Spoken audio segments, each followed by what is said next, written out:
Hello, I'm going to do a review that should help you with exam 3. And also you're going to use this hopefully to practice for the final. So if something's only worth 2 points, it usually means it's not a whole lot of work involved. It says if it is a real number. So then you have to ask yourself, what's a real number? Well, if you have an even root, and there's a negative underneath, not in front, but negative under, then it's not real. Or some people call it imaginary. So if I asked you to actually work this, I would have you do the following: the fourth root of -1 and the fourth root of 1296. And then you would say,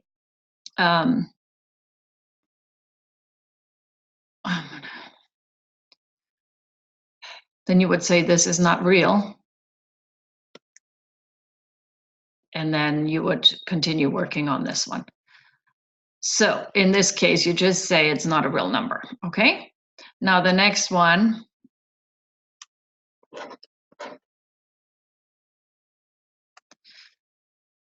find if f of x is cubed root of x minus 117. So when you see f of x, remember, don't freak out on me. You're just gonna act like that would be a y. We talked about this before, and remember to keep extending that root over. And then if you say f of -8, whatever that is, you plug that in for x. So if you see a g of x, it doesn't matter. It's all the same. Wherever you see an x, you plug that value in.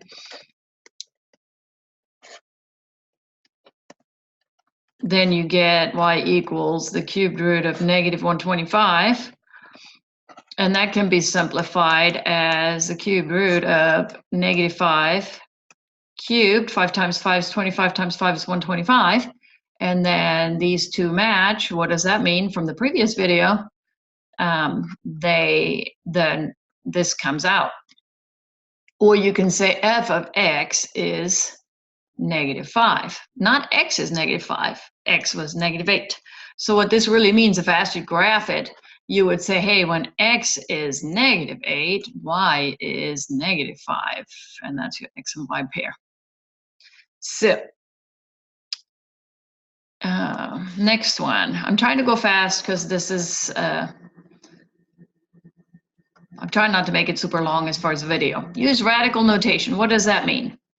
That means that you're going to make it look like a root. So you know that a to the m over n is the nth root of a to the m. So all you do is you say, well, I usually end up rewriting this with a clear numerator denominator. I do not like slashing. So what does that mean? The 5 is in the denominator, so that's my index. And then inside you have a 2x plus 1 cubed. Or you could write it like this.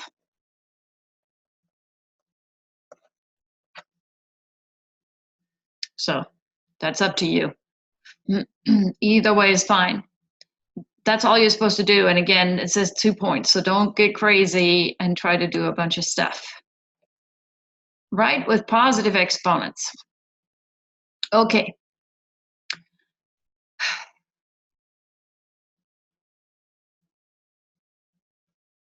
A to the -n is 1 over a to the n. This is that where if it has a bad attitude, you put it in the basement. So if you have a 36 to the -3/2, that doesn't mean you have a negative number. In this case, that's the same thing as saying 1 over 36 to the 3/2. Then you would take that part and put it into radical. That will help you. And you guys are allowed a calculator. If you know how to push the buttons on your calculator and you can do the caret and you open a parentheses and close parentheses for the numerator, it will do this for you. I don't have a calculator that does that. Actually, I don't even have one at home. I have a calculator like this that I do sometimes use it with the checkbook. It has no radical options. I have one of those at work, but I don't usually have it at home. So this here is my index. So there's a 36 under here, and then it's cubed. Now, if you cube it underneath, you're going to get a huge number. 36 times 36 times 36 is a huge number. So I'm going to choose to use that other little rule that comes in handy at times, that I can bring that outer exponent out. So I'm going to write it like this. And that way my number stays manageable. What's the square root of 36 is 6. And then you cube it, and then you get 1 over, I do believe it's 216. 6 times 6, 36 times 6. So this would be your final answer. Now be a little bit careful. If you do happen to have a negative originally, you know, so let me use a different color. But, you know, if you had a negative 4 to the 3/2 or 4 to the, I don't know, let's just use a 3/2, you know, if, I'm not saying that's the case here, then to the negative 3/2, then you would still first take care of that negative exponent. So this is a negative 1 over 4 to the 3/2, and then you continue on. So your final answer in this case would be negative, but the negative exponent did not make it negative. This thing here makes that thing negative. So be a little bit careful, that could happen. Next, we have 20 problems on this. Some of them are super fast. Some of them take a little longer. So I will try to make this efficient, I hope. Okay. Oh, I want it. Let me use the rules of exponents to simplify. Assume that all variables represent positive real numbers. That just means before in your homework, you might have had to deal with an absolute value because you had an even root, and then you had a variable underneath. In this case, since it's to the 1/3, that would be actually a radical. You don't have to worry about it because it's telling you you're assuming they're all positive real numbers, so you don't need to worry about that part. The rules of exponents. You know, this is b to the m times b to the n is b to the m plus n. Pretty much, what are you going to do here? You're going to multiply. And if I had back in the olden days, if I had an x cubed times x squared plus 5x, for example, then when you multiply them, here you would take that rule and say x cubed times x squared is x to the 3 plus 2 is x to the 5th, and then x times x cubed is x to the 4th. So then here we have more than that going on. We are going to distribute, so we're going to add exponents. So this is really y to the 1/3 plus 4/9. Don't write it as a y to the 1/3 plus y to the 4/9. That's not true. You're adding the exponents. So that's that one. And then positive times negative is negative 7 y to the 1/3 plus 2/9. And then you use your rules for adding and subtracting fractions, or in this case, adding fractions. This minus here does not make you subtract fractions, so be careful there. So you have y to the 1/3 plus 4/9 is, right, common denominator is the 9. 3 times 3 is 9. 1 times 3. So we get a 7/9 minus 7 y to the, well, 1/3 plus 2/9. And again, you can use your calculator, but you better be good at using your calculator because it's a little bit dangerous at times. Times 3 times 3. So that's a 5/9.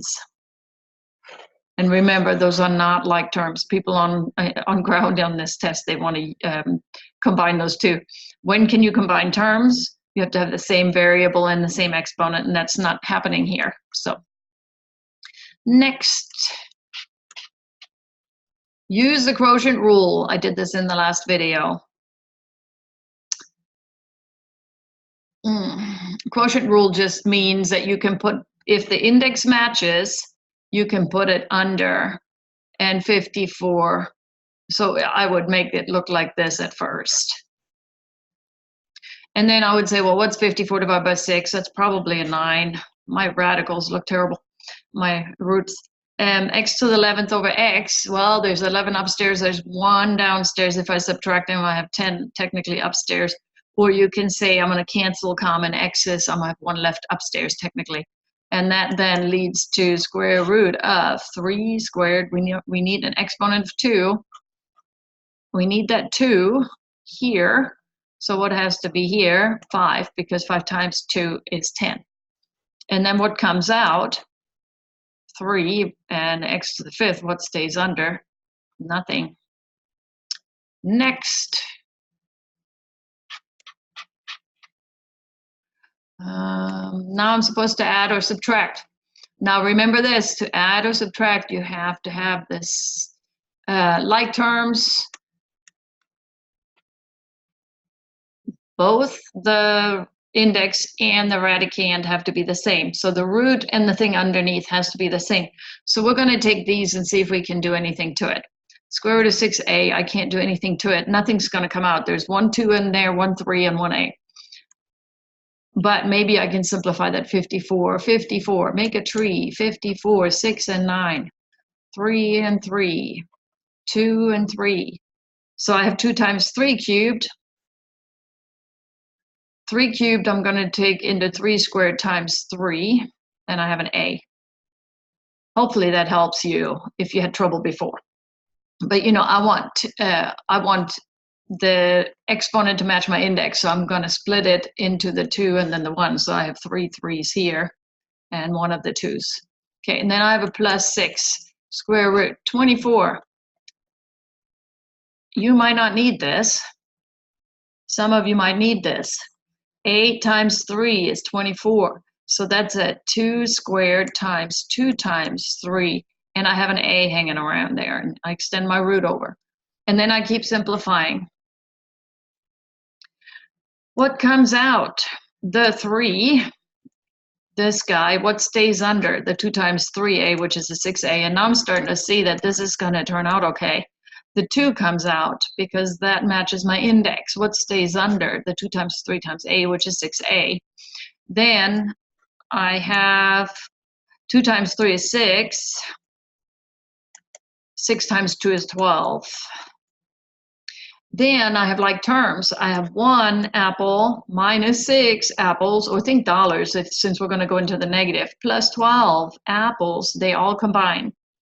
So negative 5 plus 12 is 7. Or think money, right? Or you could put these two together first and say negative 6 plus 12 is positive 6. Well, there's a 1 here. Either way, you're going to get 7 of them. Dollars. Don't change what that thing is. This is $1 minus $6 plus $12 is $7. This is your dollar there. All right.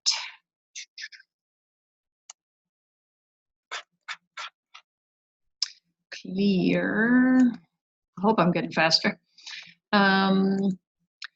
Multiply. So here you have 2 terms in each one, so you're going to FOIL. The first, 6 times 6 is 36. Square root of 5 squared. I'm going to show the steps, okay? So 6 times 6 is a 36 outside. Square root of 5 times square root of 5. I'm not going to make that into a 25. I'm going to say that's a square root of 5 squared. Then the outer, because we're going to FOIL. First outer, inner, last. Outer. This outer one with that one. 6 times 8 is 48, square root of 5 hanging around. Inner plus 3 times 6 is 18, square root of 5. Plus last, 3 times 8 is 24. Then we have 36 times 5 comes out. I'm going to go ahead and combine those two. Do you see how these are 48 apples plus 18 apples? So that's 58, 66 apples. See? And then I have a 24 hanging around. And I got to keep rewriting it. Or you could have used a calculator. I'm going to say 36 times 5 in my handy dandy calculator, and that's a 180. 66 square root of 5 plus 24. Now these two are like, aren't they? Same thing, same variable, same exponent, meaning, you know, in this case, neither. So you have 204 plus 66 square root of 5. And gosh, I hope I don't make a mistake on any of these because, well, you have the key, right? You have the key to this inside the module that has this exam in it. This is the exam review. That's inside module, I think, 16. Okay. I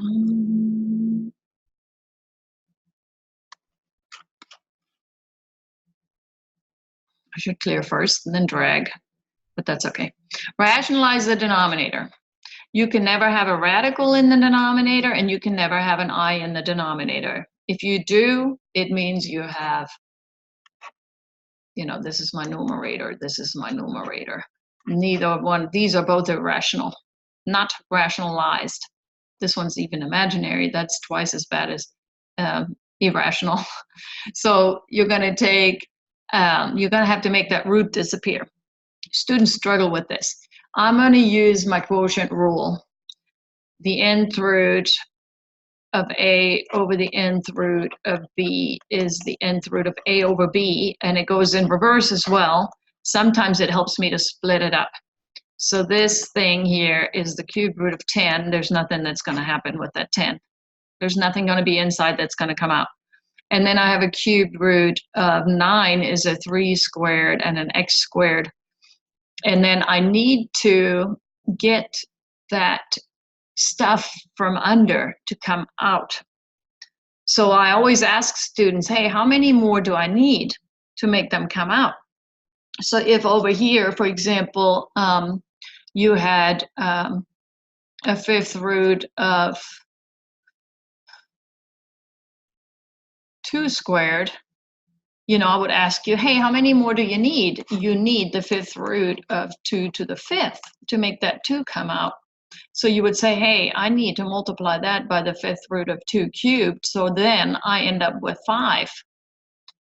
Well, whatever you do downstairs, you have to do upstairs, because it's the same thing as me saying I have a denominator of 7, but I need a denominator of 14. Then you say, well, to make that one 14, I have to multiply by 2. Whatever I do here, I have to do here, because you are multiplying by 1 technically. You see how this is a 1. This is from pre-algebra, and I try to keep bringing that back.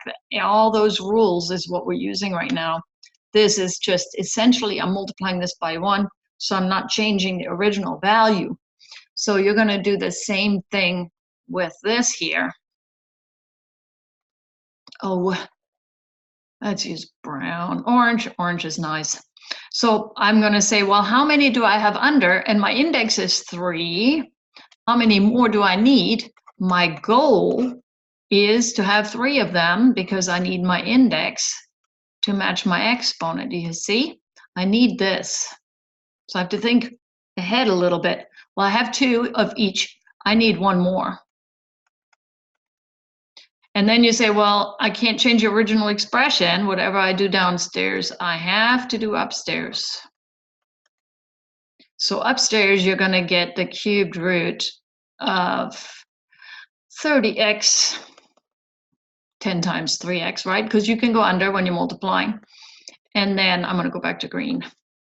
What are you going to get then? You can't simplify a 30. Do you see how this 10 and this 3, if you take that 10 apart, you get a 2 times 5. That 30 is 2 times 5 times 3. Everything to the first power, you're never going to pull anything out, so it just stays. And then what comes out down here, you just have a 3x, because the 3 came out, the x came out, and that was the goal. And now this thing is worth the same if you plugged it into a calculator, but it is rationalized because you no longer have a radical in the bottom. You cannot have a root in the bottom. This is a root. Okay, so hopefully that helps clarify. Now, you have to do the same thing, but this is a little different because this one is a binomial. So if you multiply this, I'm going to play with this for a minute, and I'm going to do it in red because it's not going to work. But if you multiply this and you say, hey, I have one x, I need another one. And if you do that by square root of x, then you're going to get -3 square root of x over, well, square root of x times square root of x is square root of x squared. That's true. This one's going to come out on the next step.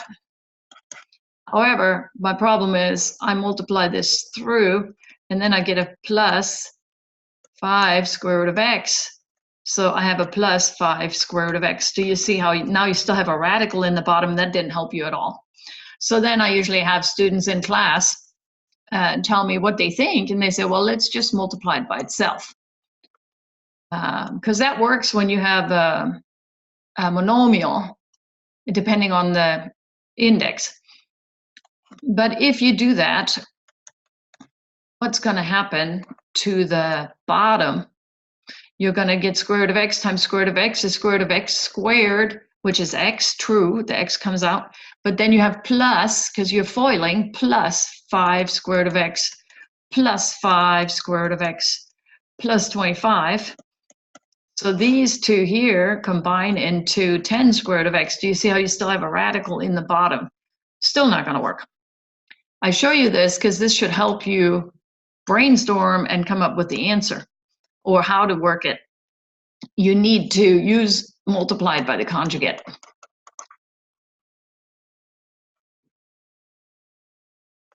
So if the denominator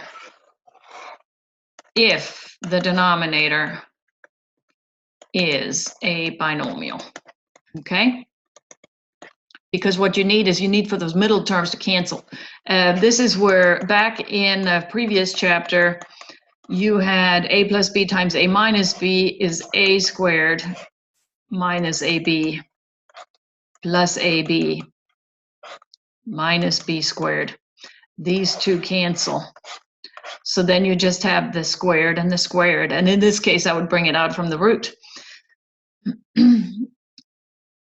Conjugate is not, so people like to call that the opposite. You're not multiplying by the opposite. You're multiplying by the conjugate, which is the same thing with a different sign. This is not the opposite because that a is a positive a and that a is a positive a. So those are not opposites. So be careful with terminology. Okay, so I need to multiply this thing by its conjugate, which is this. And whatever I do downstairs, I have to do upstairs. And now be careful not to extend your root over that minus. Now upstairs, I'm going to have a -3 square root of x. Now I'm going to tell you though, you can leave it like this because there's nothing going to happen to it. Downstairs, square root of x times square root of x. And I'll show it this once. You wouldn't do this. Hopefully you wouldn't do this. Foiling, -5 square root of x plus 5 square root of x. And then 5 times -5 is -25. Here's my root, my division sign. These two will cancel. So downstairs, you're going to have the x comes out, and you're going to have that 25, and this is what you wanted. That was your goal. You wanted a denominator that does not have a radical. However, in the top, you could just leave it in factored form. It should take it. So if I'm happy to review it, but if for some reason the computer won't take it, this is a perfectly legitimate answer as a final answer. Now, some of you like to fiddle with things longer, and that's not a problem, and you might distribute, but be careful because if you distribute a -3, -3 times -5 is a positive 15, and then you have x minus 25. This is another answer, and then be sure never to cancel. Do not get any fancy ideas right now to cancel these two or something, because remember, you're only allowed to cancel if you have multiplication going on, okay? And this is addition, there's a plus and there's a minus, so totally legal, don't do that. Okay, clear all drawings, and then we're gonna mouse. We're getting there. Solve. So here you have an equation with a radical sign. Now, you have to be very careful with these. First of all, if you have one of these, step one is always to isolate the radical. A radical, sometimes you have more than one. That could have happened on the homework, and those are the worst kind of problems really that you're going to have all semester, I think, some of those. This is not bad. Some of the homework ones, you have a radical on one side plus something equals a radical on the other side, and then you have to do a lot of stuff. But in this case, on a test, I don't do that kind of stuff. You'll have one radical usually, but sometimes you have to first isolate it. So let's make sure if you didn't, so for example, this could start out like this, for example. Let's say it looked like this, okay? Then you would say, hey, my step 1 is isolate the radicals, so you would add 5, so then you get square root of x minus 14 equals negative x plus 5 or 5 minus x, okay? So that's how this one started out.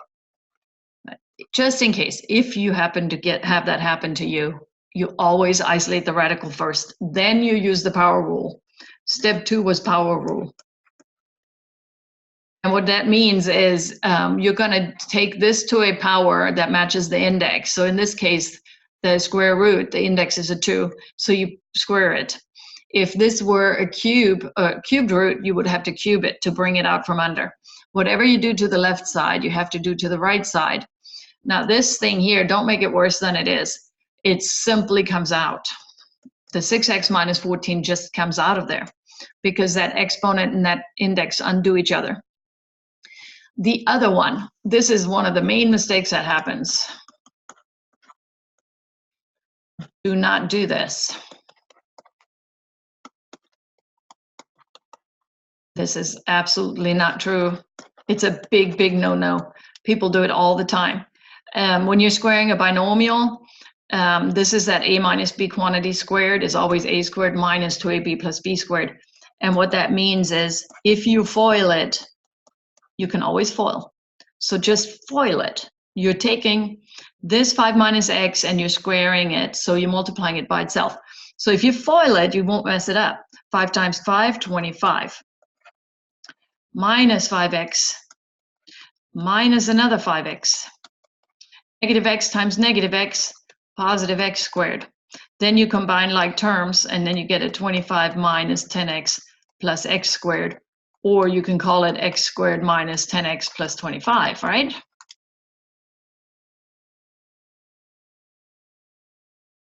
So I'm going to write it the way it was.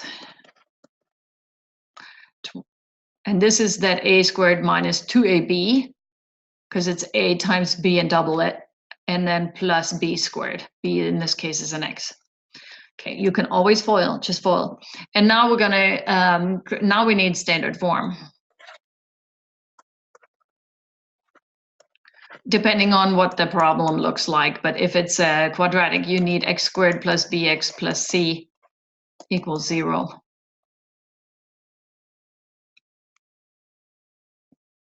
So instead of moving everything to the left and creating a negative x squared, I'm going to move everything away from the right.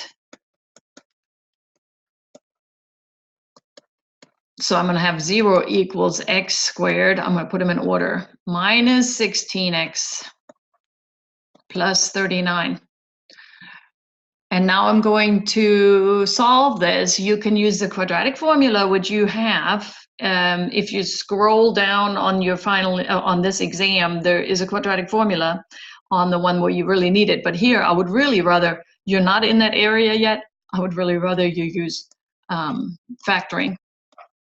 And this is a simple trinomial because it starts with x squared, so you should do x and x, and then you should do that process that we did before. Where we say, hey, I have a product of 39, I have a sum of negative 16, and if I do a 3 and a 13, negative 3 times negative 13 is positive 39. Borrow 3, borrow 13, oh 16, so you get a negative 3 and a negative 13. And now we're getting ready to run out of room, because this is one of the longest problems, but it's also worth 6 points. So when something's worth 6 points, you have to take a guess, and you're going to be doing a lot of work.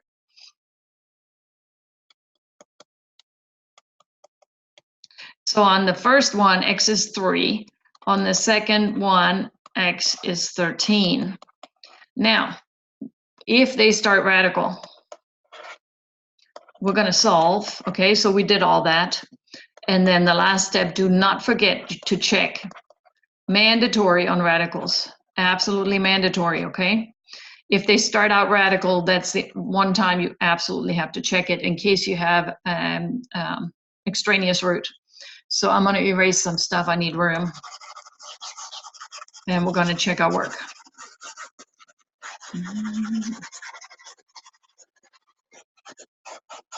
I know, all this work. But this, I like this stuff because this reinforces factoring that you need again here in another week for the final. So, oh my goodness. Check. Let's check our work. In the original.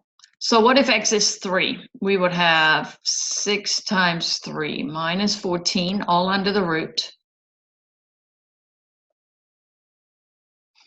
equals 5 minus 3, question mark. That's the check. 6 times 3 is 18. So that turns into a 4. Is that the same thing as a 2? Square root of 4 is 2? True. Then you check the other one.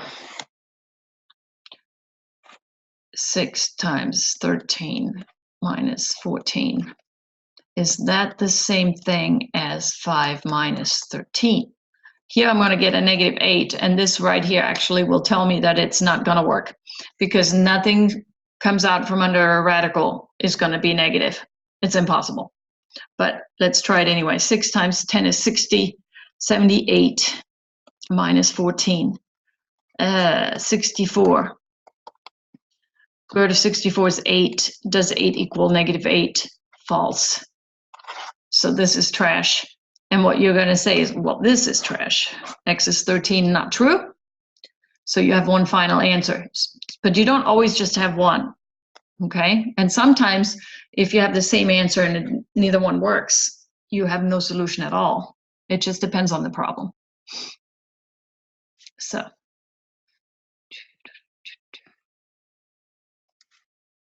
We're getting there, we're getting there. Right in terms of I. Oh my goodness, I'm so distracted.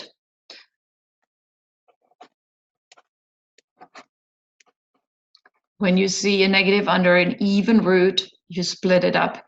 Square root of negative 1 is always I. Square root of 162, I don't know, 162, let's make a tree. 2 times 81. 81 is 3 to the 4th power. 3 times 3 times 3 times 3.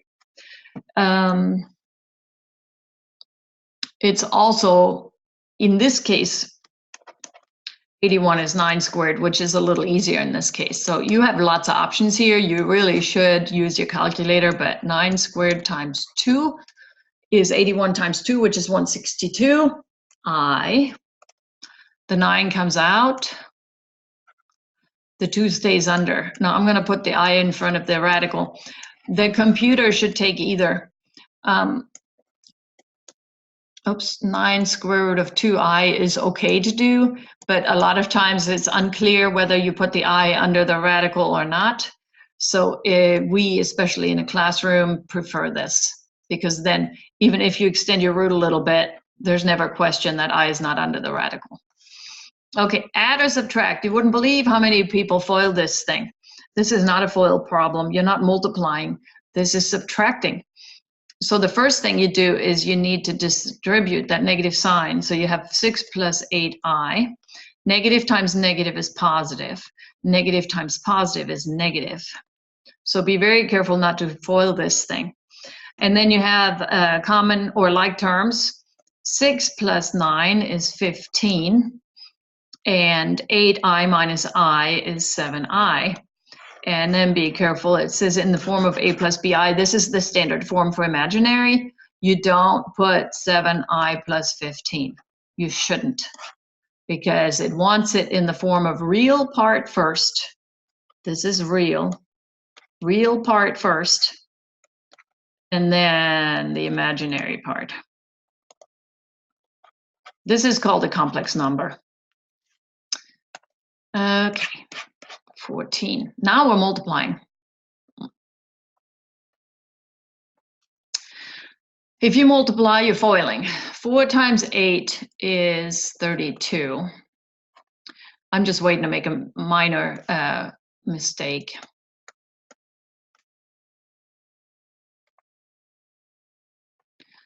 You know, 4 times 8 is 24 or something. That can happen. 4 times 5 is 20. Negative 2i times 8 is negative 16i. And negative 2i times 5i is negative. Now, this way you have to be very careful.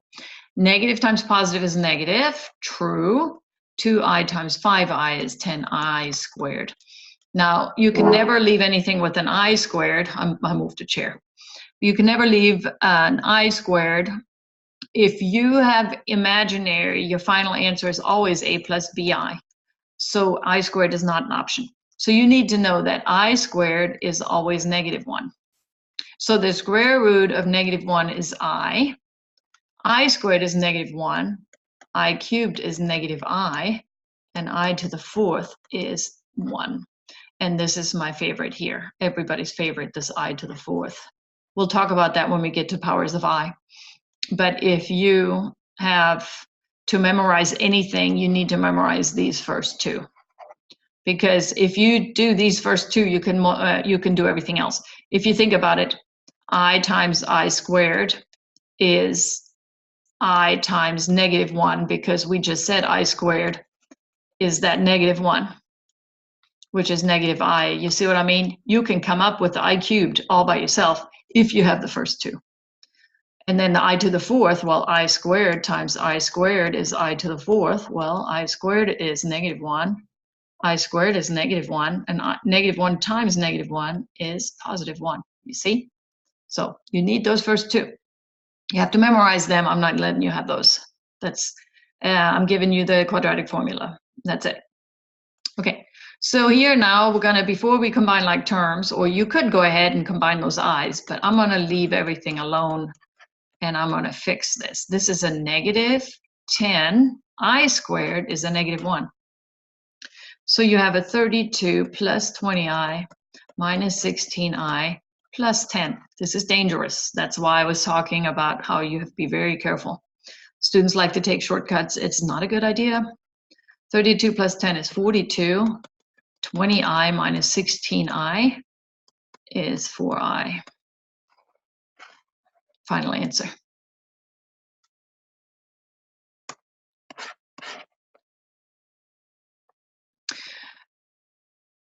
Perform the indicated operation. So here, this is a little weird. You could divide both of them and split them up like we did back when. But really, I want you to just remember this. You can't have an I in the bottom. That is so just, we could just call this one rationalizing the denominator. But what I want is, I need for this to be a plus bi, and I can't have an I in the bottom. So this is where we can have a great debate. I have a colleague who says, hey, I'm just going to multiply that by itself. So don't necessarily write this down, okay? Don't write this down. But this is what she does. And I'm not saying it's wrong. I'm saying what it causes. In the bottom, sure, negative times negative is positive. So you get a 36i squared. So in the bottom, you get a 36 times negative 1, which in the bottom, you get a negative 36, which is fine. Because you no longer have an I in the bottom or a radical in the bottom. So it is fine. But what happens to the top? We have to multiply that whole thing. 7 times 6 is 42i. Negative times negative is positive. 18 times 6. Ugh. Maybe I do want to use a calculator for this one. Whoops. Maybe not. Most of the time I'm faster without it. 108. I times I is I squared. Then you have 42. I minus 108, because this I squared is a negative 1. Then you have to look at this. Look at this. All of these items have at least a 2 in common, probably more. This is the reason I don't really like doing it this way. If I have an I in the bottom, I'm just going to multiply this by an I, and I'm going to multiply this by an I. Because what does that cost? So I'm essentially multiplying by a 1 total. I over I is 1. So I didn't break any laws. My denominator is clean. It's going to be a -6. I times I is I squared. A denominator is going to be -6 times -1. In this case, it's going to be +6. And the negative doesn't bother me. What bothers me is that big numerator. What happens to my numerator? 7 times I is 7i. And -18i squared. And then you have 7i minus 18 times -1, right? Because I squared is -1. So then you have 7i plus 18. And now look at this. This will still simplify here, but you can't cancel those two right now because you have that plus going on. Everything upstairs has to be be divided by 6. So you're going to split these up. But this is really easy to do. And a lot of times it'll clean up by itself. But then you get, you have to be a little bit careful. We need the real part first. 18 divided by 6 is 3 plus, and then the imaginary part, and I like to have my fractions separate from the I. So that would be a final answer. But again, you can multiply it by itself. It's just you're going to do a little more work, and you better use a calculator. Now down here, power of I.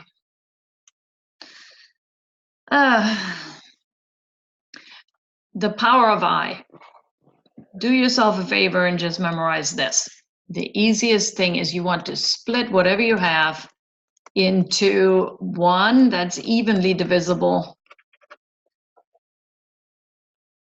by 4. That's what you want. And I'm going to show it on this one. If you did this, so you have an I, in this case, you had to have I to the 20th times I. Do you see how the 20 is evenly divisible by 4? If you have I to the 20th times I, the I to the 20th could be written as I to the 4th times 5. 4 times 5 is 20, true. And I to the 4th is 1 because we learned that on the last slide. Or, you know, and 1 to the 5th, what is 1 times 1 times 1 times 1 times 1 is 1. And I don't want you to do it like this every time. Now, I'm going to explain a few different things. In this case, you're always going to have these 4 options. 1, 2, 3, 4 options. Your final answer can be a -1, it can be a -I, it can be a 1, and it can be an I. In this case, you would choose D. Okay, so let's look at a couple of problems. I don't want you to go through this process here every time. What happens, I do want you to know this. You're going to split it into 1 evenly divisible by 4. So if you had the I to the 20th, you're going to say, hey, that's evenly divisible by 4, so I'm going to make that disappear because it essentially turns into a 1. It always does, because this happens. So if you have an I to the 82nd power, you're going to say, hey, I need it evenly divisible by 4. I need it as close as I can to that 82, so I could split it into I to the 80th times I squared. And then this thing disappears, and your final answer is I squared, which is a -1. And it's super fast. This, again, you won't do this every time, but you can do I to the 4th. 4 times 20 is 80. And then this is 1 to the 20th. Well, what is 1 to the 20th? 1 times 1 times 1 times 1 times 1 times 1, etc. It just never ends. So it doesn't matter. Anything evenly divisible, if it has an exponent evenly divisible by 4, it is going to turn into a 1. So, you know, I'm going to grab a couple more examples. You know, what if I ask you to find the power of I, and it's I to the 57th power? I have no idea. 57th. Okay. what is evenly divisible by 4 that's close to 57?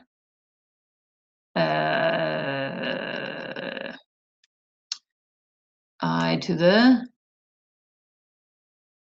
oh, I'm having a moment. 40, 56, right? I should have known that. I'm having a moment. Yeah, 14 times 4.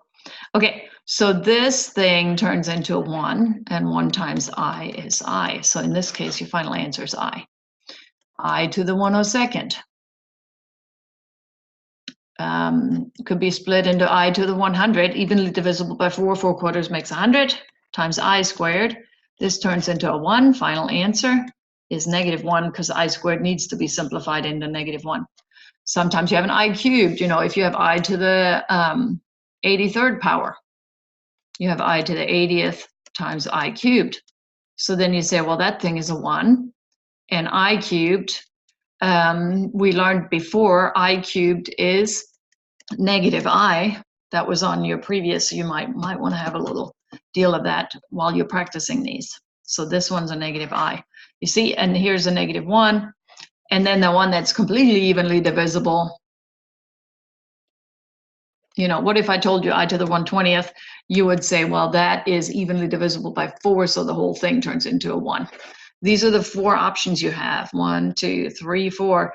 It just depends on what the exponent is. So I'm hoping that clarified that a little bit.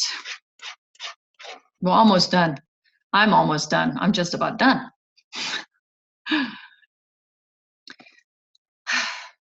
I need to make a perfect square trinomial. So what I need is, I need something like this. This is from a previous chapter. When you factor this, it turns into a plus b quantity squared. This is the same thing as if I say to you x plus 5 quantity squared is x squared plus 10x plus 25. Because if you FOIL it, you get that outer and inner that combine into this thing. This is called a perfect square trinomial, because when you factor it, it turns into a perfect square. Okay, so that's why it has that name. Now I have to create something that makes this thing into a perfect square trinomial. And what you have to do is you need to take half times b, and you need to square it. And the b, okay, so x squared plus bx plus c equals 0 is the standard form for quadratic. So you need to take the half of this. So in our case, b is 6. We're going to take, and I'm going to try to do this the way I do it in class. I'm going to put a blank here. I want you to think of this as a blank. And then the next one where I'm solving by completing the square, I'm going to reinforce this again. And I don't think this is the greatest example because the next one's the same numbers, I believe. We'll see. But what I'm going to do is I'm going to say, hey, I need for this to factor into something. I need for this to become something squared. So I'm going to put an x here. I'm going to put that sign here. And I'm not going to worry about sign on the b. Okay, I'm just going to use the coefficient without a sign. I'm just going to say that's 6. And what you're going to do is, as not part of the problem, right over here, you're going to say, what is that?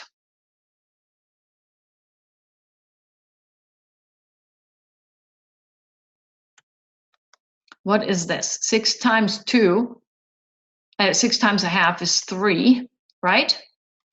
Oh, hang on a minute. I like for this to be just a little different. You're going to do 2 lines. And you're going to say, hey, the inside would be what? 6 times a half is 3, right? So the inside of this little work, this is your work, but it's not part of your equation later when you solve an equation. This is not an equation to begin with. But you're going to say, hey, the inside is a half b. The inside in this case is 3. So the inside goes inside of here. That is a binomial squared. The inside here goes inside that binomial.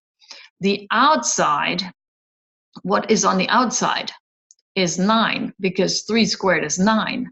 The outside goes here. Okay? Because you're going between a trinomial and a binomial squared. So the inside is always what's inside the parentheses there. The outside is always that one. So the factor trinomial in this case is a x plus 3 quantity squared, because that's the factored trinomial. And this thing here is just the 9. So I think the next one, I really need to change that. Oh, it is different. Very good. I'm so glad. So I did change it previously because I didn't like it last semester. Oh no, it is the same. Darn. Arr. Okay, so step 1, if you're going to solve by completing the square, you need to first move the constant away. What you need is, in this case, you're going to say it's x squared plus 6x blank equals. So you're going to move the constant away. So you need x squared plus bx blank equals c. That's what you need to complete the square. So then you're going to say, okay, this here has to turn into a perfect square trinomial so that then it can factor into a binomial square. So I tell students, make a line here because you got to complete your square. But you also have to do the line here because whatever you do on the left side of the equation, you have to do to the right side of the equation. Then off down here is where we're going to do our little bit of work.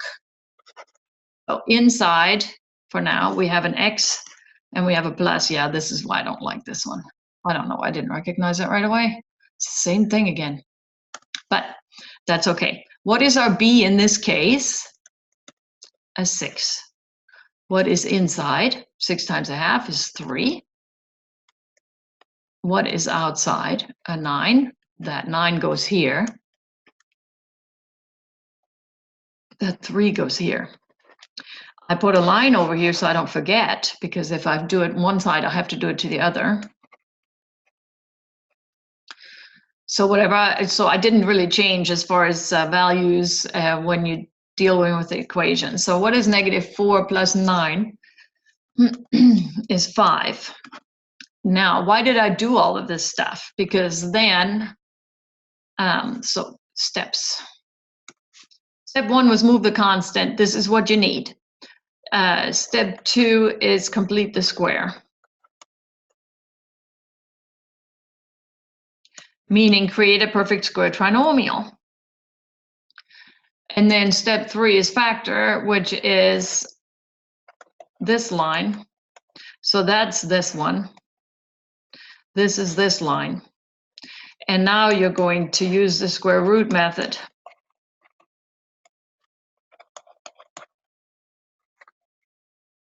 Meaning, if it's squared, I want that square to disappear.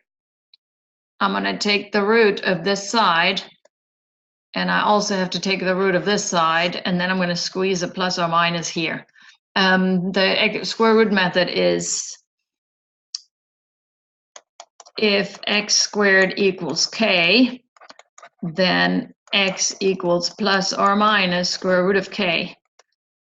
So that's what happened here. If something squared equals k, then that something is plus or minus a square root of that thing on the right. So what happens on the left? That 2 and that index undo each other. The x plus 3 comes out. What happens on the right? Well, sometimes you have to simplify square root of 5. There's nothing you can do. So now you're just going to isolate the x. And that's the final answer. And remember, if this had, let's say I'd had a -13 on the right, and then I added 9. You see how that would still be a negative on the right? If that happened, I would need to pull an I out. You see what I'm saying? because when you take that root, so sometimes this here, this piece here turns into an imaginary part. So watch for that. That could happen. Oh, I need two more. This is going to take forever to put onto YouTube as well, but that's okay. I want you to have everything you need. Use the quadratic formula to solve. Okay, steps. So a lot of math is memorizing steps, and then you have to apply them and use your common sense and all that stuff. But yes, it's not just rote memorization, but you got to know your steps. So if you're using quadratic formula, and you know, my on-ground students, they have to work the previous one the way I worked it. But you have some options. Just saying. If you love the quadratic formula, it always works. Quadratic formula, so let's see. Factoring only works if it's factorable. So that one I did earlier was factorable. That 13 and the 3 with the 39, that was a while ago. Okay. If I ask you to solve by quadratic formula, you would first put it in standard form. Oh, I'm running low on battery. Hang on a second. I'd hate to run out of battery right now.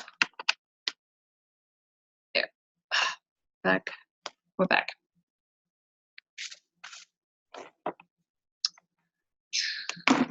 Standard form is a squared plus bx, ax squared plus bx plus c equals 0, meaning set everything equal to 0. If you, and then you decide what the coefficients are. I have on-ground students all the time that will say a is 1, b is 3, and c is -8. That is silly, because look, that is the item with the x, that isn't that the middle term, this one? So don't do this here. Let me erase it. You need to first put in standard form, meaning bring everything over. X squared plus 8x minus 3 equals 0, because you're moving the 8x over, adding it to both sides. You're moving the 3 over, subtracting from both sides. Now you have what? This is 1x squared. Technically, a is 1, b is 8, c is -3. Now you're going to use the quadratic formula. It's on your test, I promise. I put it on there and I just checked. And the quadratic formula is, I have to sing the song, and it's -b plus or minus square root of b squared minus 4ac all over 2a. So, you wouldn't believe, I give people sometimes even an item in standard form and they have a trouble doing this. So how about we just plug stuff in, yeah? -b, or the opposite of b. Some people say, well, b is 8 in this case. Be careful, if b were -8, you would have negative, which then would make positive. I'm gonna show all my steps. I wish that b was a negative, because then I could remind you that if you have a negative, that turns into a positive. But in this case, it's a positive, so kind of a bummer. B squared minus 4 times a times c all over 2a. I'm very careful when I do this stuff. 8 squared, 64. 4 times 3. Uh-oh, I almost made a mistake. Look at this. Minus 4ac, because I'm done. I'm kind of done. Minus 4 times a times c. There we go. See what I'm saying? -4 times 1 is -4 times -3 is positive 12. So I almost messed up here. -8 plus or minus. Now you might have to do a bunch of work here, but you know what? If you have that calculator that I suggest, a good one that shows you numerator, denominator, has some radical stuff on it, mine does not. You wouldn't have to do this stuff. 64 plus 12 is 76. And do not take these items and break them down right now. They have a plus right here. People do that, make a big mess. 64, 74, 76, all over 2. -8 plus or minus. Ugh. I have to make a tree out of 76 because I do not have a calculator. A tree. 76, go the old way, right? 80 is 40, so 38. Wait a minute, 76, 2 times 38. 2 times 19, because 2 times 20 is 40. Okay, 19 is prime. So what do we have here? Square root of 2 squared times 19 all over 2. I don't take shortcuts. Be very careful. -8 plus or minus 2 square root of 19 all over 2. And do you see how these here are evenly divisible by 2, both of them? Some of you do that triangle thing. I'm not against it. I'm going to tell you, I'm going to go safe, and I'm going to split it into 2 items, because then I'm not breaking any laws either. Everything upstairs divided by 2, so then I get a -4 plus or minus square root of 19. And this is my final answer. Just be careful. Sometimes underneath there, you're going to get a negative number. You might have to pull an I out. Sometimes underneath there, you get, well, we already had one with a radical, so that worked okay. So just watch for that. It's not always going to clean up into normal numbers. Sometimes you have a plus bi. Okay, here's my last one. And yes, this is quite similar to the test. So you really should practice this one. And again, you have the PDF online. You can print it off. Don't look at the answers because they're not going to help you. And then you're going to work it like you've never seen it before. And then you're just going to fill it in as you can do it. Reading problems, it doesn't work. I promise you, I study how to study, and I study what works for students. And I'm telling you, reading and looking at homework or looking at something like this does not work. You have to actively do it over and over until you get them down. And once you have them down, just forget about them for a while. They'll come back to you on the test. Okay, so discriminant. The discriminant is this. Just think about this. X is -b plus or minus square root of b squared minus 4ac all over 2a. No, nobody asked you to use the quadratic formula. Nobody's asking you to solve this. What we're asking you is, what is the discriminant and what does that tell you?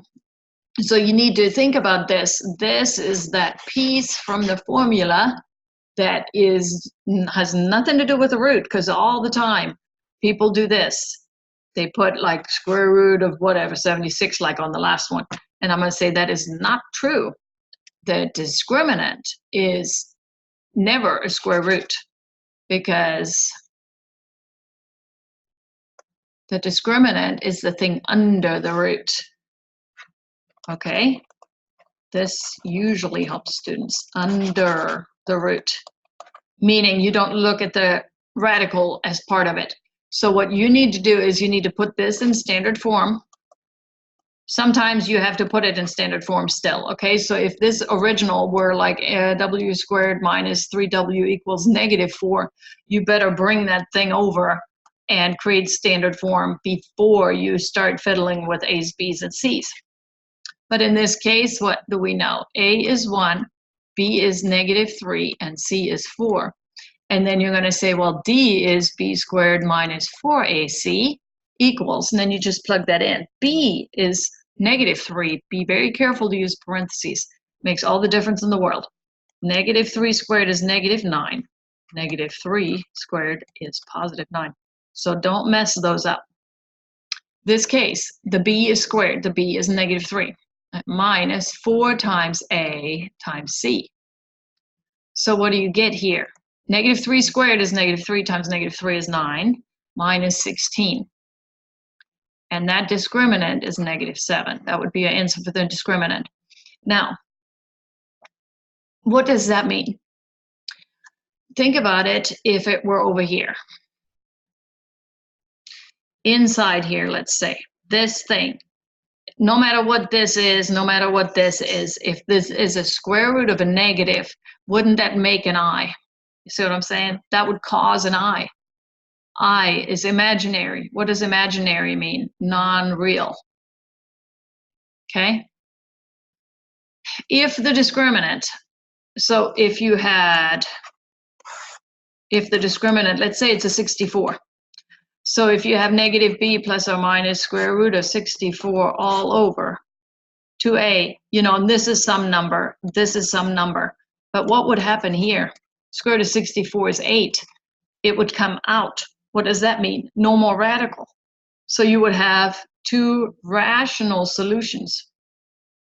No more radical. Radical and irrational means the same thing. So if the radical disappears, so if the discriminant is a perfect square, then you will no longer have a root. You will have some number plus 8 over the whatever that is, and you have some number minus 8 over whatever that is. So you still have two answers, but they are rational. They're going to be some fraction or some regular number. If you have a negative underneath, you're going to have non-real, meaning imaginary. How do you get one rational? I want to look at that different color. How do you get one rational? When would that happen? Well, let's say we have a x equals negative, I'm just making this up now, plus or minus square root all over 5, for example. What would cause one solution? If this thing here is a negative, it would cause an I. You would have a negative 3 plus or minus I. So that's two answers. If this thing was a perfect square, you would have, negative 3 plus 8 over 5, negative 3 minus 8 over 5. So you would have two answers that are rational. And if this thing were 0, you would just have this left over because that disappears. So when does this happen? Only when the discriminant is 0. In our case, we have a negative 7. That means there's a negative under the radical. That means we're going to have two answers, and they are non-real. So I hope that clarified everything on the test. Practice, I'm telling you, and I'm not saying do the same thing over and over without thinking. Print it off, work it without notes, because the struggle of you coming up with how to work it is how you really learn. And then you mark the ones that you have struggled on a lot, and then you do them again. And the best time to start practicing is way ahead, not the night before. Don't practice the night before, or do it just to touch up a little. But you should always, right now, you should be practicing every day for this and also for the final. And some of you are doing that and working really hard, and you'll do fine, okay? So I'll talk to you later. Keep asking questions, send me emails. Use this one and the previous two videos to study for the final.